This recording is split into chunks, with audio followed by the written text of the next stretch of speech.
Pernahkah Anda menyadari sesuatu yang menjengkelkan? Anda berbicara dengan sopan. Anda bahkan mungkin benar. Namun, entah bagaimana, beberapa orang mengabaikan Anda seolah-olah kata-kata Anda tidak berarti apa-apa. Banyak yang percaya bahwa rasa hormat datang dari menjadi yang paling lantang, dari memenangkan debat, dari mengalahkan semua orang di ruangan itu. Stoikisme mengajarkan pelajaran yang sangat berbeda. Kekuatan sejati tidak ditemukan dalam volume suara. Kekuatan itu ditemukan dalam ketenangan, ketelitian yang disengaja, kata-kata yang tepat sasaran, karena Anda tidak memohon perhatian. Berikut adalah 5 frasa yang langsung mendapatkan rasa hormat. Dan tetaplah bersama saya, karena frasa nomor 3 adalah cara tercepat untuk mengubah momen tegang tanpa meninggikan suara Anda. Begitu Anda menggunakannya, Anda akan langsung merasakan perubahannya.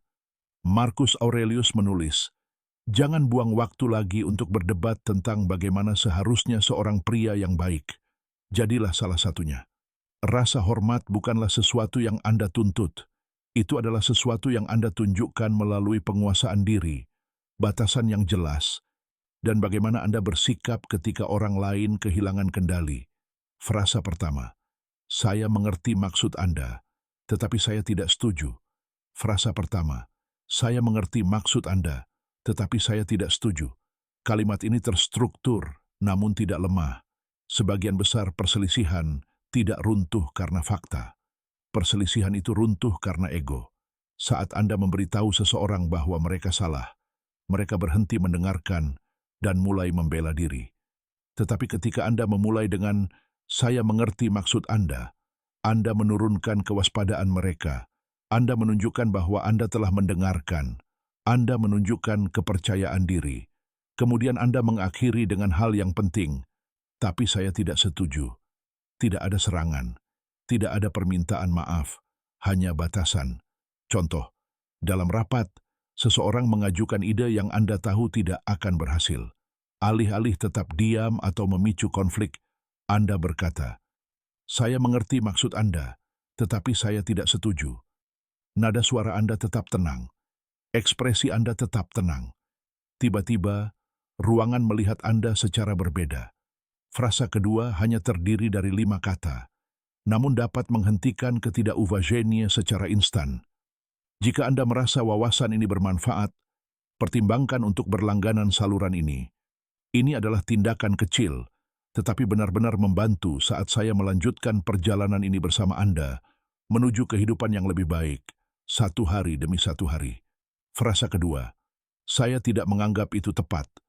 Ini adalah salah satu batasan terbersih dan terkuat yang dapat Anda tetapkan.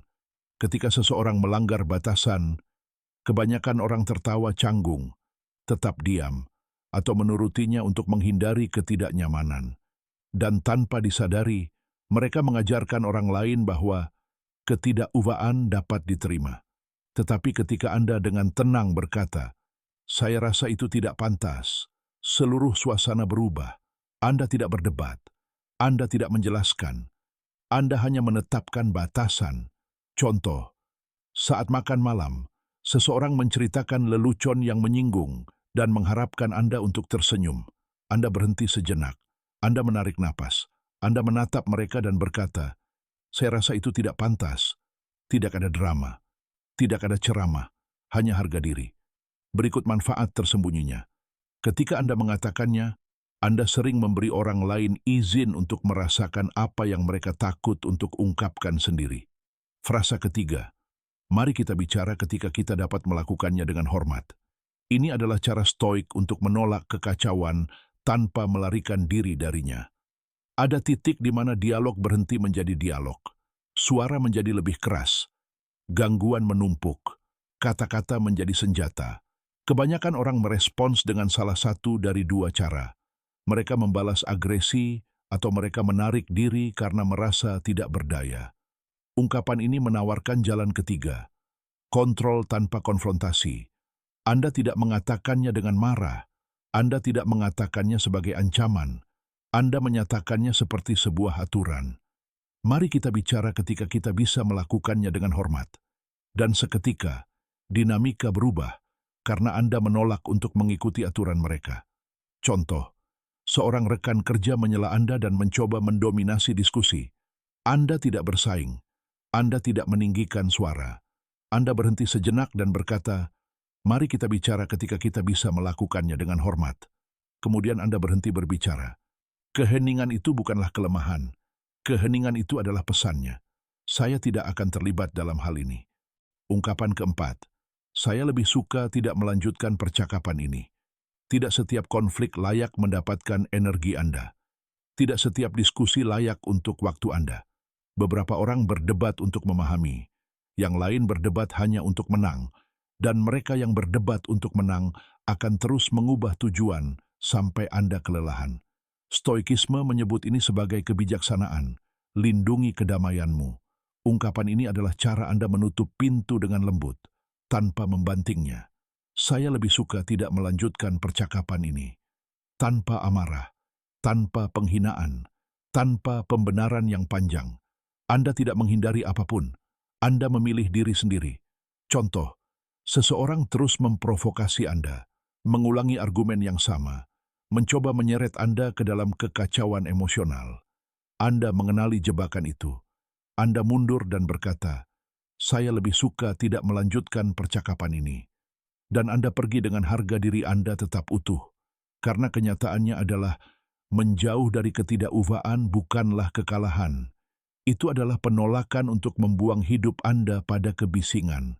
Ungkapan terakhir sangat penting untuk tetap mandiri ketika orang lain menekan Anda dengan pandangan mereka. Ungkapan kelima, itu pendapat Anda, dan saya menghormatinya, tetapi saya tidak sependapat. Di dunia saat ini, semua orang memiliki nasihat tentang bagaimana Anda harus hidup, bekerja, berpikir, dan mencintai. Kebanyakan orang menanggapi dengan bertengkar tanpa henti atau mengalah, dan berpura-pura setuju hanya untuk menjaga perdamaian. Pendekatan Stoik berbeda.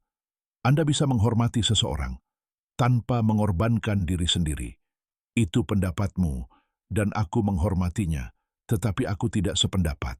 Itu tegas tanpa permusuhan, sopan tanpa tunduk. Contoh, seorang anggota keluarga mendorongmu untuk hidup sesuai cara mereka. Seorang kolega bersikeras bahwa metode mereka adalah satu-satunya yang benar. Kamu tidak memperdebatkan setiap detail. Kamu tidak meminta maaf karena berbeda. Kamu cukup mengatakan, itu pendapatmu, dan aku menghormatinya, tetapi aku tidak sependapat. Dan kamu tetap teguh. Mengapa ungkapan-ungkapan ini berhasil? Masing-masing mengandung 3 prinsip Stoik. Mereka memisahkan emosi dari respons. Mereka menetapkan batasan tanpa agresi. Dan mereka berasal dari harga diri. Harga diri selalu datang sebelum rasa hormat dari orang lain. Inilah paradoksnya. Semakin sedikit kamu mengejar rasa hormat, semakin orang lain merasakannya. Orang-orang merasakan ketika ketenanganmu tulus. Mereka merasakan ketika kamu tidak berpura-pura. Mereka merasakan ketika kamu tidak takut. Pikiran terakhir, rasa hormat tidak pernah dipaksakan. Itu diperoleh melalui karakter. Dan karakter dibentuk dalam momen-momen kecil. Saat Anda berdiri teguh tanpa berteriak. Saat Anda menetapkan batasan tanpa rasa dendam. Saat Anda menolak menukar martabat dengan persetujuan. Pilih satu frasa minggu ini. Dan gunakan sekali saja, bukan untuk menang, tetapi untuk menjadi seseorang yang tidak terseret ke dalam kekacauan. Karena orang terkuat di ruangan itu jarang yang paling lantang, justru orang yang tetap tenang dan teguh. Itulah kekuatan Stoik. Jika ini membantu Anda, sukai video ini dan berlangganan agar Anda dapat terus membangun otoritas yang tenang, satu percakapan demi satu percakapan. Sekarang beri komentar di bawah dengan janji Anda